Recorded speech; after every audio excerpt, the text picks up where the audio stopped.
Start again. Good morning, ladies and gentlemen. Welcome to this digital storytelling Solve It session from the Europeana Communicators. My name is Beth Daley and I work for the Europeana Foundation, and my role in the Europeana Communicators is as manager, along with a steering group of 8 people from the Europeana Network Association. And we're absolutely delighted to be here today to present our first ever webinar as a community. We're a specialist community of the Europeana Network Association, currently numbering approximately 120 or so communicators and bloggers from around Europe and beyond. I'm going to tell you a little bit about us and then a little bit of housekeeping before we start the session today. The Europeana Communicators were formally inaugurated last August 2018, and we have 2 main goals. One is to promote digital cultural heritage, so that means sharing stories about digital culture in action in order to reinforce how important it is for us as a society and for Europe today.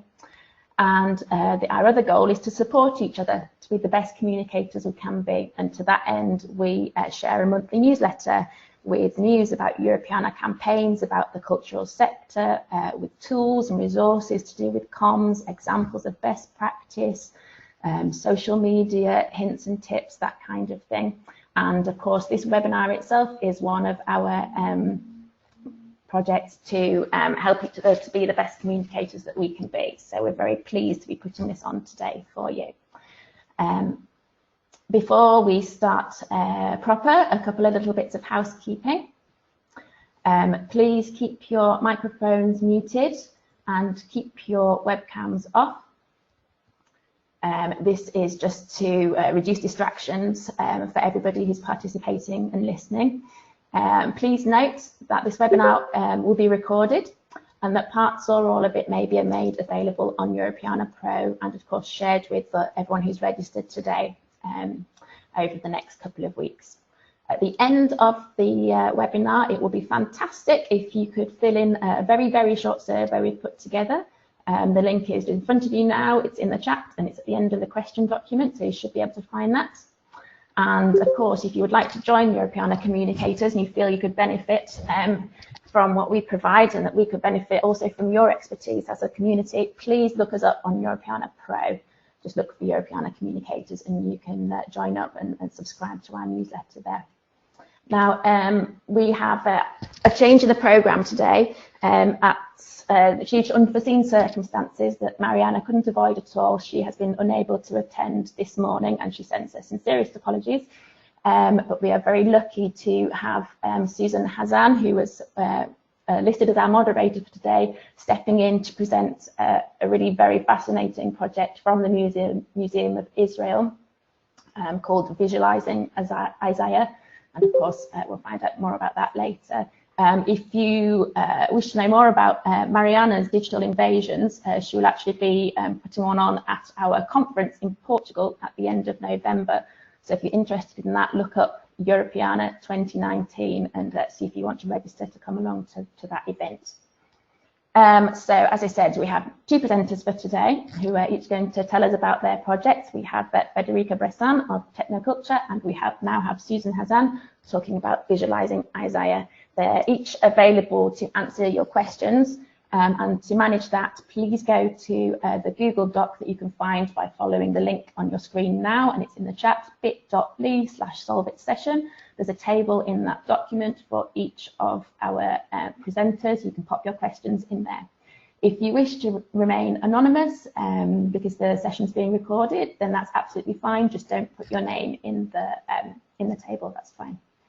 And of course, we've got more and more people joining every minute, it seems. So if we don't get through all the questions, then we apologise, but it's fantastic to have you all here and asking them. So on to the business of today, digital storytelling. If you've been looking at Europeana Pro over the month of August, we've had a series of articles on there about digital storytelling, and it's a very broad term. I just thought I would share with you today the sort of definition that we've been using when we were putting together that series. And you will all have your own interpretations of what digital storytelling is to you, what it's for, what it means, but this is just mine. And to me, storytelling is something that's never changed. We've told stories for as long as humans have existed, and I think we do it for a couple of reasons. One is simply to pass on knowledge, to tell somebody something, and the other is to try and effect a change, to persuade people to think or to act in a certain way. I think a good example of that is sort of Aesop's fables, whereby we're telling them in order to help children to learn how to be safe, or to tell them something about how our society works and how to behave within it. And I think compared to other kinds of communications, the difference with storytelling for me is that it engages with people's emotions somehow, or their imaginations, and we sort of use that element to connect people to people, or to connect people to ideas. So what does the digital element bring to storytelling? Well, I think it creates a kind of democracy. We have all got now in the palms of our hands, in our mobile phones, in our tablets, in our computers, the ability to both create and share and consume stories. And I think what it does, it takes some of the hierarchy out of that. We can all do that. And it makes our stories sort of endure in a way that perhaps they hadn't before. We put things online and they are there for as long as they want to be until we take them down. So examples for that, for example, social media. We create our own little stories every day, post them on social media. Film, podcasts, as we'll hear about today, music, games, exhibitions, all these kinds of things are examples of digital storytelling. So this means we can move to our first presenter of the day. And before we do that, I'm going to pass over to Susan, who's going to moderate Federica's questions. So I'd like to pass over to Susan.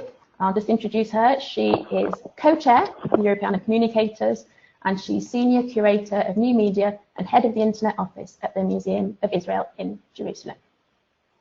Over to you, Susan. Thank you, Beth. You can see my camera, yeah? No. Yeah. No, that's okay. That's okay? Yeah. Thank you, Beth. This is really an exciting moment for us communicators in our community in Europeana.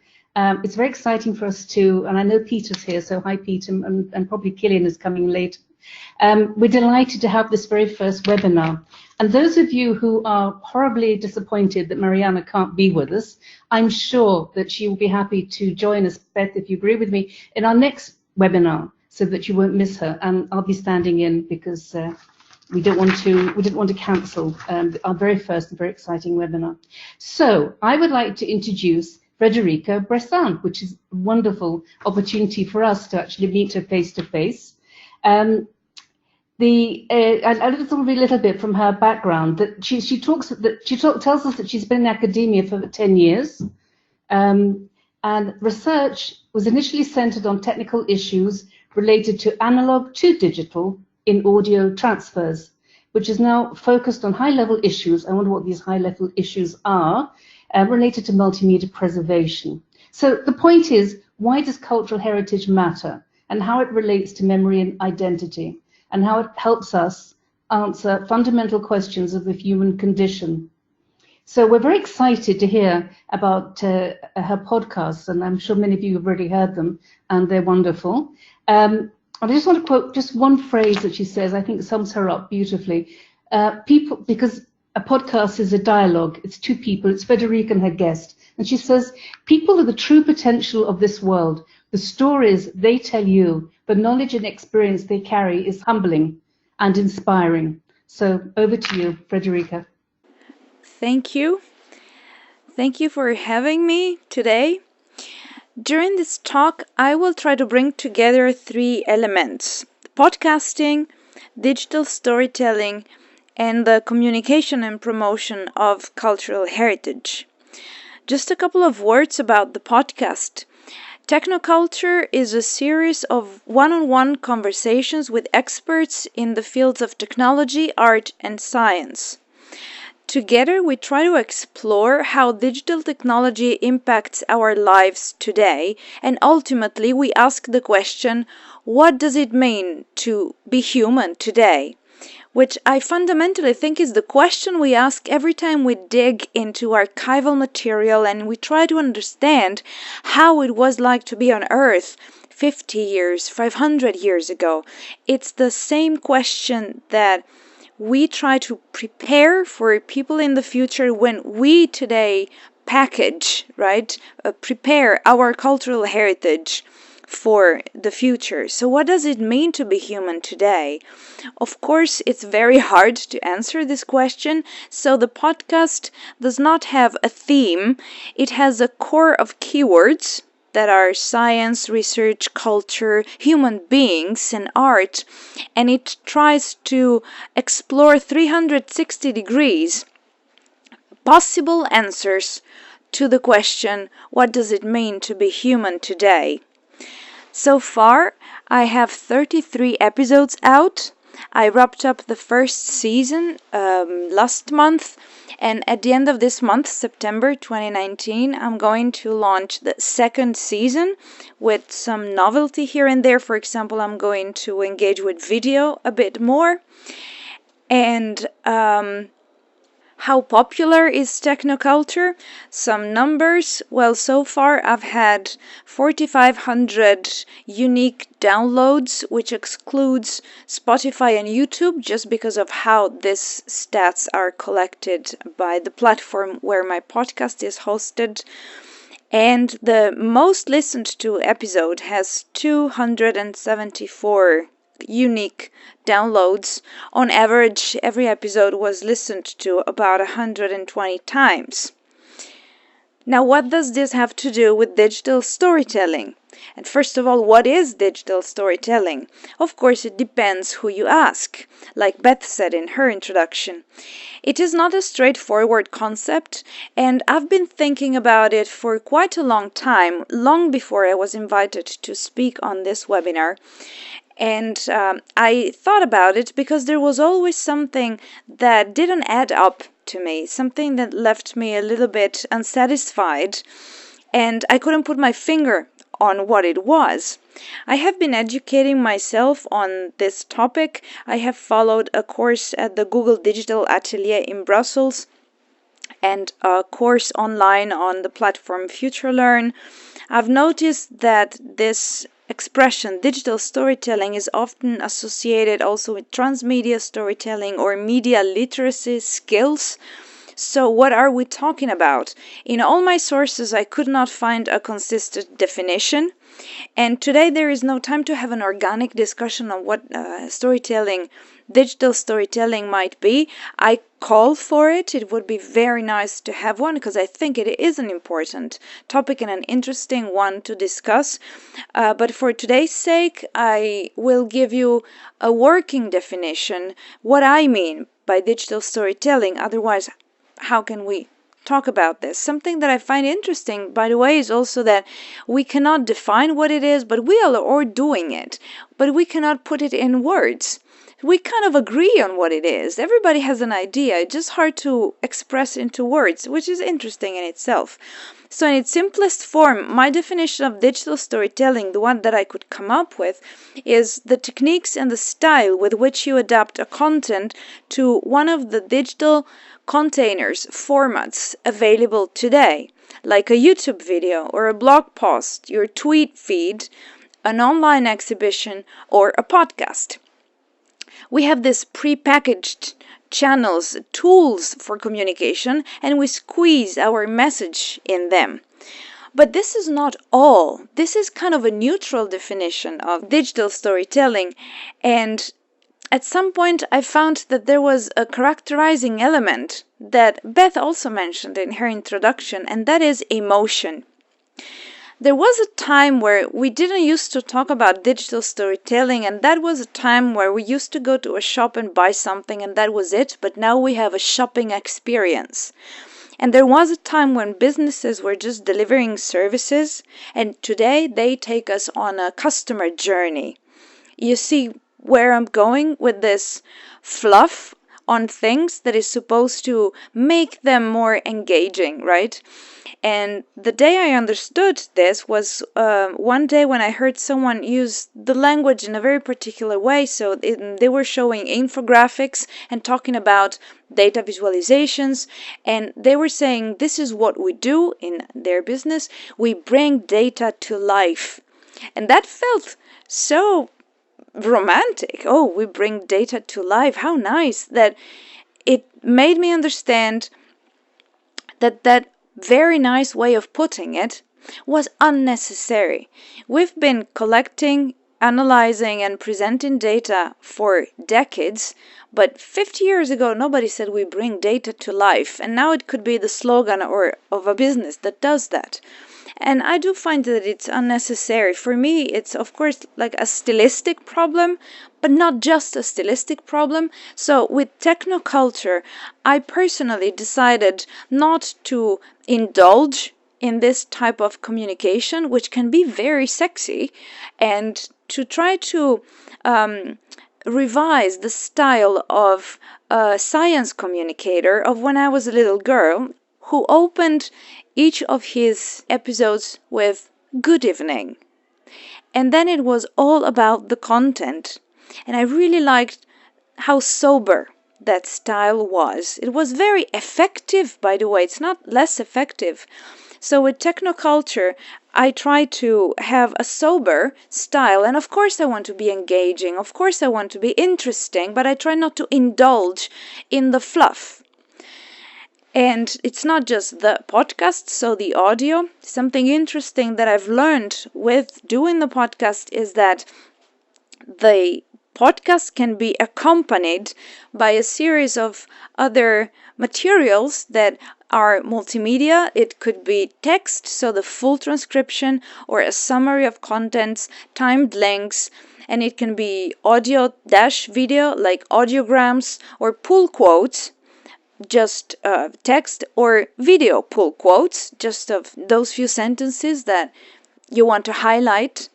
And all of this material can be presented in a very creative way. So it's like a cloud of items that you present your audience, and together it creates your style and your narrative. Another very interesting thing to think when you build your material is that it's meant to stay. In the best case scenario, it will stay online a long time, but I like to think of the podcast, for example, that I'm making like something that will stay online for a long time. And that means that it will show up in Google searches in a couple of years' time when people Google keywords that may have to do, for example, with one of the episodes of my podcast, along with web pages or YouTube videos and so on. This becomes a resource available online. So it is a way to embed, package, and make available knowledge.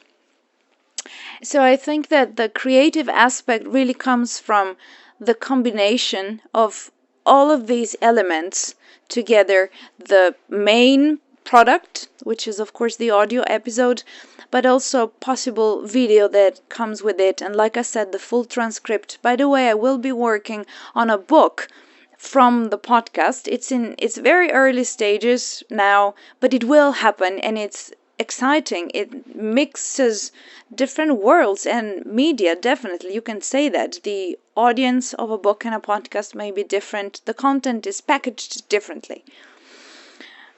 So that's very exciting. And having said all this, I hope that you will want to follow how I implement a couple of these ideas that I presented. So my approach to digital storytelling with the second season of the podcast, which I plan to launch at the end of September 2019. I would like to share with you the summary video of the first episode, which is not public yet. It will be released in a couple of weeks, but I'm going to share the link with you in preview.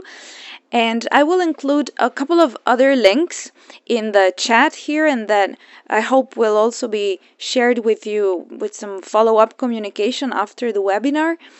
The links include a couple of pages on my podcast website, the ones that are complete with all of the material that I just described. It's very time consuming to prepare this material, so not all the pages show it now. And then a video about the podcast, a funny video about the making of the podcast, and a couple of tools that I found very useful, free tools available online. For example, Headliner, with which I make audiograms, and Capwing, with which I made the subtitles of the video that you will see. So thank you so much for having me, and I will take your questions. Thank you very much. So Federica, thank you very much. It's really exciting to have you here in our very first webinar, and welcome to all the people who've joined us recently. And Federica, we look forward to meeting you again in future meetings, and of course come join us all and Federica in Lisbon in November, the Europeana conference. Beth, I'll hand over to you so you can introduce me. I can introduce you again. Yes. For those who, if you've joined since the beginning, we've had a slight change in the programming. Mariana Makuchi hasn't been able to join us today, and instead Susan is going to present a very fascinating project. So just a little bit about Susan. She is curator of new media and head of the Internet Office at the Israel Museum in Jerusalem.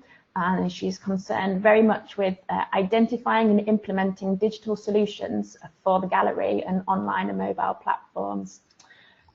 She is very experienced and has been recognised for her numerous publications on new media in education, art, museums and cultural heritage, and is currently investigating social networks, innovative platforms for disseminating virtual museums and digital libraries in the context of cultural heritage. And today Susan is going to present to us the willing suspension of disbelief, which is very intriguing. A project called Visualizing Isaiah. And so without further ado, I'll hand back to Susan to tell us all about it. Okay, I just want to check you can see my screen, Visualizing Isaiah. Everybody, okay. I've come here to tell you a story. Can you see my video or not? I'm not sure. Can you get the same video? No, I can see a screen that says Visualizing Isaiah. So I can make faces and nobody will know. Okay, I would like to invite you to join the story. It's a story that many people know, and a very reverent story, and I hope I will treat it with great respect. It's the story of the book of Isaiah. The book of Isaiah is actually two books. There's book 1 and book 2, author unknown, but the idea being we understand the author of the book and the story is the prophet Isaiah. So this is quite a complicated story to tell, but because we host the most important patrimony of the State of Israel in the Israel Museum in Jerusalem, the actual scroll, the Dead Sea Scroll manuscript of the book of Isaiah from 7000 BCE. We feel there's a responsibility of bringing the scroll to the public. People can read the book, the manuscript themselves. We set up a really nice project. You can go into the scroll and click on it and see it in really high resolution and see it in English translation, so that anybody who wishes to read the book of Isaiah can do so.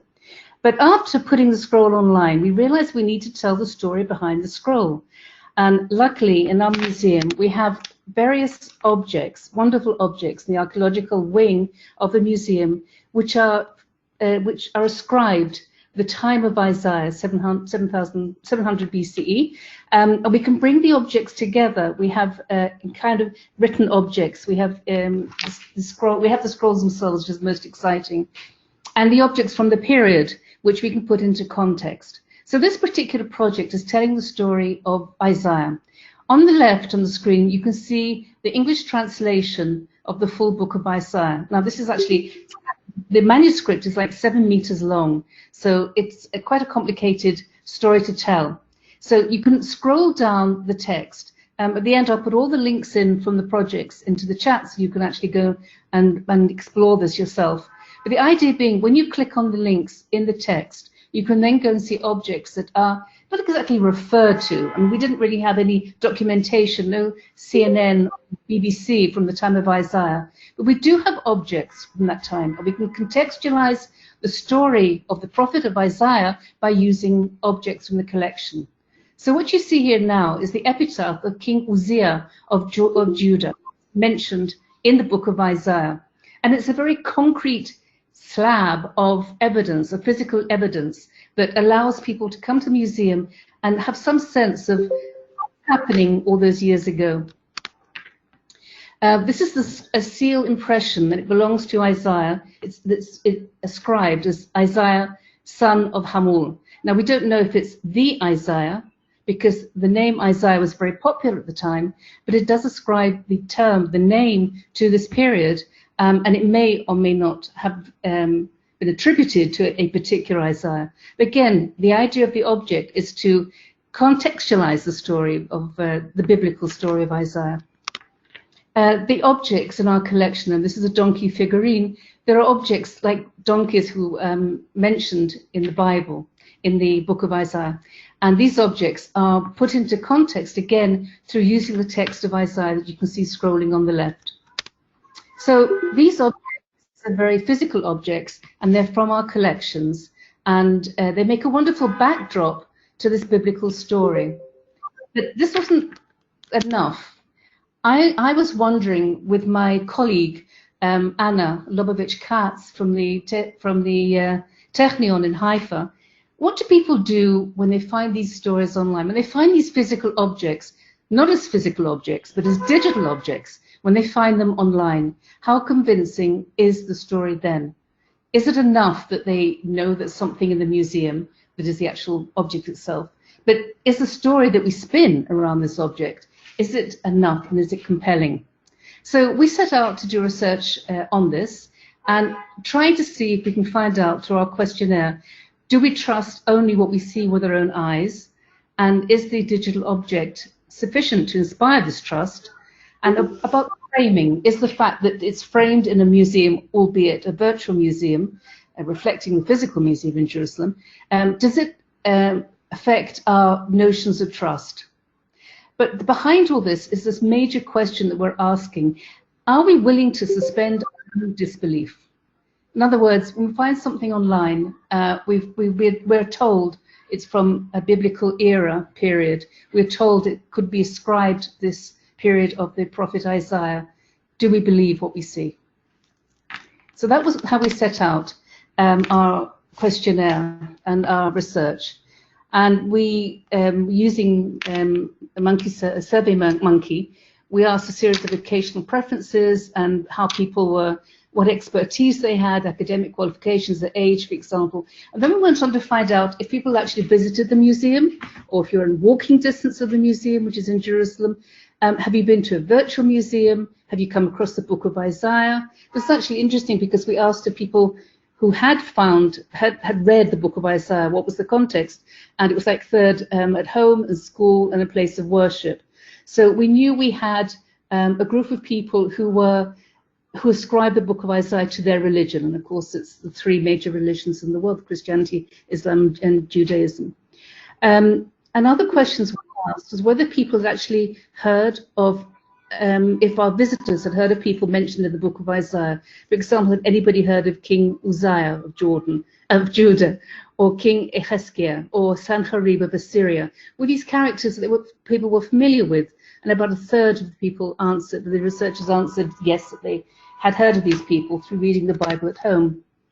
So through asking these different questions and kind of looking at responses at the different levels, and I'm trying to give you quite a long research project in less than 10 minutes, we found that a lot of people, which is almost nearly 100%, were happy to confer that this particular inscription, for example, we looked at this book of Isaiah, from the book of Isaiah, there's a military inscription of King Hazir, king of Aram, and is this, we kind of frame it as the first reference to the David dynasty outside of the Bible.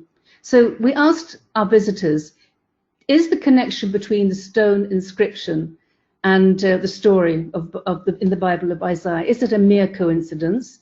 And nobody conferred with that. And then is the physical proof the house of David, is it the physical proof? Okay, 25%, 26%, but could it be the same David? In other words, with a little bit of questioning. Could it be? But not saying no, saying it could be referred to, which I think is a very healthy response to something. So we see the majority of people comes to almost, at least 100%. People were prepared to make the association between the virtual object, the physical object, the book of Isaiah, and the story that was told in there, which we thought was very interesting. When we set out on the research, we had no idea. So we were quite encouraged by the series of questions and answers that showed that people who came to visit online were actually happy to suspend their own disbelief and take on the story. Now, whether this was framing because we frame it in the museum, or whether it because it came from the museum and people tend to trust things in a museum, or whether people know that if they see something online and it's ascribed to a museum, they're confident they can go and see the real objects themselves.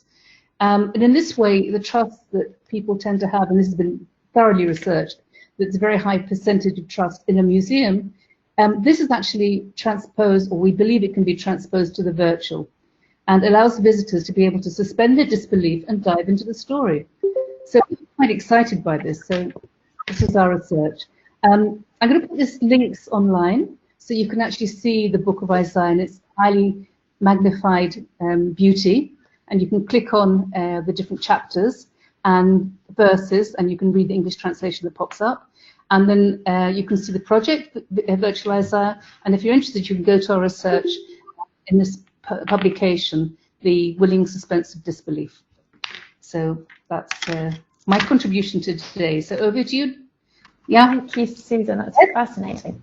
We've got a question from Lisa Peter from the Shakespeare Birthplace Trust. Welcome, Lisa. She asks, this is a quite technical question, are the online collection items always high res, or are there also plans to include other, are they always high res images, or are there also plans to include other formats like 360-degree photos or 3D scans, etc.?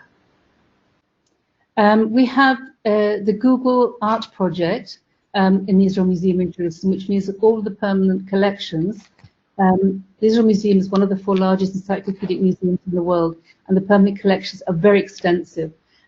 Google came in and for a week shot the entire permanent collection. So when you go online to the Google Art Project or the Street View of Google Art, you can jump into our museum, and the entire museum, the permanent collections have been scanned in 360-degree panoramas, was stitched together seamlessly, so you can actually walk through the museum. And you can go to see the Dead Sea Scrolls and the different things I've mentioned in the collections. I think it's 450 objects are then linked in the Google Art Project to very high resolution. And the Dead Sea Scroll, the Isaiah, the Book of Isaiah, is a gigabyte object, and everyone in the Google Art Project has a gigabyte object, and ours is the Book of Isaiah, which is the most important patrinated state of Israel. We've done some 3D scanning with Google and elsewhere, and some appear on our website, but we're not really impressed with the results, and unless we have a really good kind of context for them, they're not particularly useful. People don't necessarily need to see 360 degrees or different parts of an object when the area that's most important is en face. So we don't use that very much. Yeah. There's a question from me, actually. I just wondered how you are taking what you've learned from this research into other projects, or sort of spreading it across the museum and your activities. And you can stop sharing your screen if you like now, Susan. I didn't know that was, sorry. Yeah. Okay. There we go. Yeah. How are you taking your lessons learned on from this? It's quite new, actually. We were very pleased that people have trust in the virtual museum. It's not something you can take for granted. It's just giving us more confidence that we can go on and continue what we do online in the museum, and enabling us to move forward with confidence, I think, because I always think there's some sort of doubt. You know, how much will people agree, how much people understand when they're seeing something digital, they're seeing something virtual, and they are so separate, telematically separated from the physical space of the museum, which really needs a physical embodiment to walk around a museum. Isn't that very disappointing? So the research is actually quite encouraging and just encourages us to do more of the same, I think. Fantastic. Does anybody have any more comments, any more questions for Susan? If you quickly just pop them in the documents. Otherwise, we will move on to somebody's going to type, I think. Is that Marie Rousseau that I know and love who came in? Hello, Marie. Sorry. I'm really excited about the visitors in this webinar. We see lots of friends and lots of colleagues, and just really, really excited to welcome everybody here. I'd like to go down the list and say hello to everybody. It's very, very exciting. And I think perhaps with that in mind, we can move on to the final section. Thank you very much, Susan, for introducing Visualizing Isaiah to us. The last section of this webinar is really down to you as participants. We still have myself and Susan and Federica here to answer more questions about their projects if that's what you'd like to ask. But this is also an opportunity now to do the sort of solve it session. So if you'd like to pop in the question document anything you've got that you'd like to ask other people, and you can respond as well to those questions. What are you working on in your organisation you'd like to share with us all? Have you got any challenges you're facing that you'd like participants today to perhaps provide their experience or advice about, or do you have any resources or best practice that you think you'd like to share with others? We do have one question here already, so we'll go into that. It's from Fritz Polman, Guide ID. Hi, Fritz. And he says, we provide an audio guide platform online connected to physical devices, podcatchers in museums. Okay, so who has any ideas on how we can attract local people to put their stories on the platform to be shared? We are looking for curators who would like to tell their stories and users as well. So does anybody here have experience of engaging with local people and telling stories? I know there's somebody on here, I'm hoping he's going to speak up, who's very involved with attracting local people to a place to share their stories and could tell us about our project. Adrian, could I put you on the spot if you're still here? Are you here, Adrian Murphy? Or have you gone? I'm here. I was just unmuting. Sorry. All right. Hi. May I put you on the spot for this one? Yeah, no problem. So hello, everyone. My name is Adrian. I work at Europeana Foundation, like Beth. So we have done multiple projects on this theme, not so much around audio, more written stories, but as many of you know, we have for I think since about 2010, we have been doing user-generated projects where we invite people to share stories.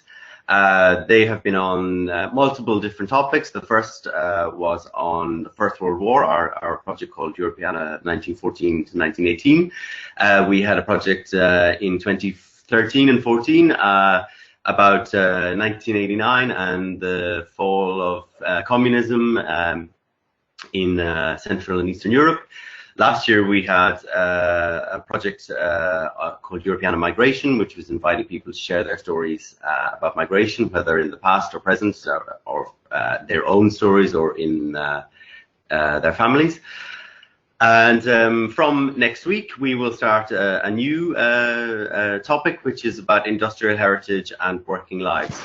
I could probably spend 7 hours talking about all of this, so I won't, but I think to kind of get to the question, what we found, I think, throughout all of this, so these have been inviting people to share their story either online or at events in museums, galleries, libraries, archives, and other cultural heritage institutions.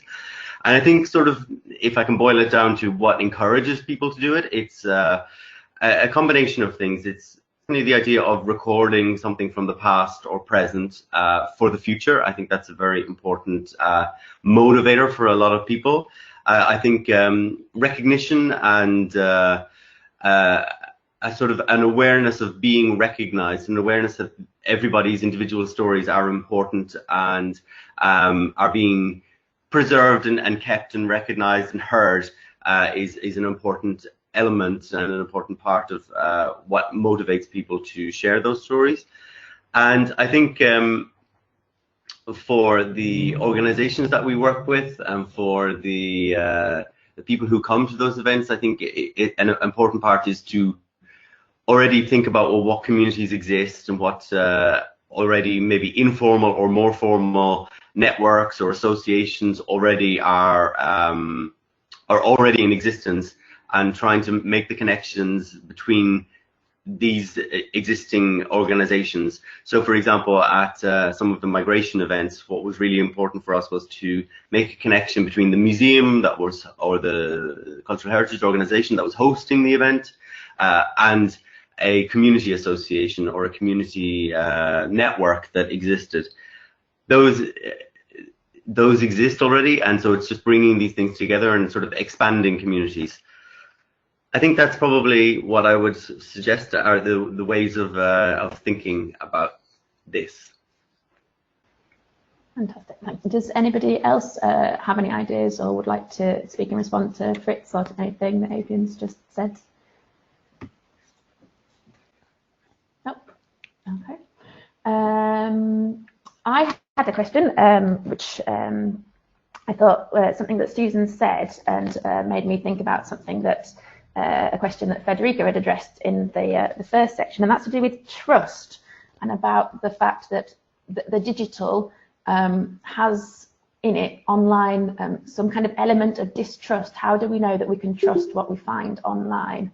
And the question to Federica was about the proliferation of podcasts today. There is so much, and she talked about noise. And I just wondered, Federica, if you had any reflections on the trust element. How do you think what you do, because it is being successful, what about that is building trust? Is it in the quality and the nature of the speakers? Is it in where you make your podcast available, or how you promote it? What elements about it do you think lead it to become a trusted podcast, to differentiate it from what else is out there? Well, trust is built over time. So I have to just confirm what I said before, that you shouldn't be too eager. Don't be in a hurry to have loyal listeners, because trust is earned over time a little bit. So you have to be consistent and believe in the product, if you want to call it like that you put out there.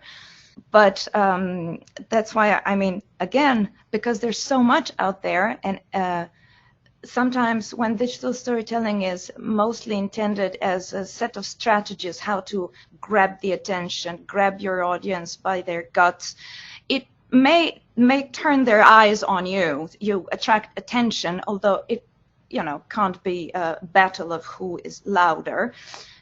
You just are consistent, put your stuff out there. If you attract too much attention, it may not last. I mean, so I just believe in the quality of the content, and you will attract the audience that you deserve. I actually could never answer a question of how do you maximize your audience, how do you have the entire world to listen to you, because it's not even something that makes sense to me. But I'm a indie podcaster on a low budget anyway. Trust issue. Isn't it commonsensical? It's basically you believe in what you do, and you're transparent and you're loyal, and how you build that over time is that you're consistent. You show your audience that it's not that you were lucky you had one good episode where you talked about interesting things, but you're consistent. Consistency. I think that's an excellent point. Thank you, Federica. Okay, we've got a question now from Tord Nielsen at the National Museum of Norway, who asks, it's another technical question, does anyone have a good solution for captivating storytelling, including IIIF on phones? Almost every example I see is for desktop and just scaled down to phones. Do we have any experts on that kind of thing? I don't personally have an answer to that. I probably know a couple of people I can ask at Europeana. Okay, well, I think if no one else has any further questions, we can start to, oh, 1 second. Okay, we have another one. Federica, this is directed in response to what you just said. Given what Federica has said about trust and building audiences, how should we, as cultural institutions, rather than businesses seeking monetization, publicize a podcast effectively? Are there particular platforms, word of mouth, ways of getting known, etc.? This is from Sean Woodward at the Museum of Domestic Design and Architecture. So Federica, promotion, what do you do there? What do you find works effectively? It's very time consuming, but I'm just one person. So it also, what I do, it needs to be measured to your resources. If you have a full team, you will be able to do more. What I do, social media, I try to be consistent there. What social media? Facebook, Twitter, LinkedIn. I don't use Instagram. I try to have a lot of communication with my guests, and I provide them with ready-made snippets and links that they can share, you know, make it easy. I used to work as a journalist before, and I've sent press releases to other newspapers. You know how it is, ready material, so that it's easy to share. Tag people in your posts, and it sounds so silly to be talking about these things because they seem so low level in a way, but there is a way of doing these things well or not well. Like, I take them all for granted, but I recently actually joined several podcasting groups on Facebook, for example, or fora discussion groups, and I'm surprised sometimes by what I consider obvious that others don't do, like, for example, consistency. You can't go 2 months without communicating with your audience. I talk to people, and trust me, it's embarrassing to start conversations by, I have a podcast, because who cares? So it needs to come up in conversation, but it's always ready there. So I try to, you know, use people as amplifiers, and I don't do actually much more than social media. Going to the conference will be interesting in LA if I go, and I have once tried to connect with several bloggers to try them to cover me, but that didn't work out yet, or one person was kind of interested. That can take just so much time. So that's all I do. Before you become relevant to iTunes and to YouTube, you need very many followers, subscribers, and I'm not there yet. So this 4,500 clicks that I've had with 33 episodes, I have no idea if it's a lot, if it's not a lot. And something that podcasters often ask is, how do I measure the impact? Because that helps you also adjust your promotion. And it's a very tough question, because, probably I would like to have 10,000 listeners or more. But I know that my personal network has boomed in the past year, and some of these connections have turned also in working collaborations for my research. And I'm in CERN today. I'm traveling on my own pocket, but it's just an amazing experience, and I'm truly not concerned about direct monetization. You know, being on social media doesn't mean just posting a line of text. Of course, the preparation that goes into the post, the right picture, or the tagging everyone and figuring out how to do that is actually more time consuming than you would think. But let me, last sentence I say, if you would check my Facebook page, or you will see me now maybe having a picture like this with the badge. I like to believe that that is not fluff. That is how I tell my story, but it's not fluff, because it's not pretty for the sake of being pretty. It's my style of telling you a story. It's like, it's not that you don't have to have decoration, for example, on your clothes. You can have all the decorations you want, but they should add to the whole. They bring something to the whole. If you just put their decoration for no reason, when you look at it critically, someone will be bothered and will say, what does that do there? So consistency comes in also in style. So that's my answer.